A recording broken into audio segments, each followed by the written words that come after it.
குறளை இயற்றியவர் திருவள்ளுவர்.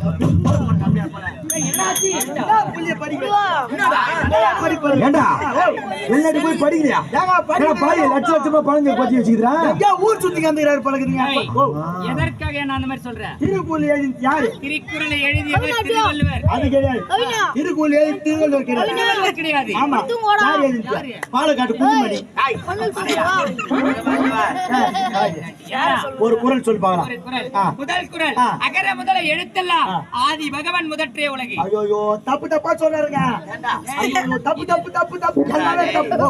எவ்வளவு நாள் போய் வருஷ கணக்கில் இருந்து படிச்சுட்டு வர்றாரு, அவர் சொல்றது தப்புன்றா. இங்க வாங்க. அப்ப அவர் சொல்றது தப்புன்னா வேற ஏதோ உண்மை? நான் சொல்றேன் பாரு, என்ன குறள் சொன்னேன்? அகர முதல எழுத்தெல்லாம் ஆதி பகவன் முதற்றே உலகு. அகர முதல எழுத்தெல்லாம் தகர பலகில் எய்துக. இரண்டாவது குறள், செல்வத்துள் செல்வம் செவி செல்வம் அச்செல்வம் செல்வத்தில் எல்லாம் தலை.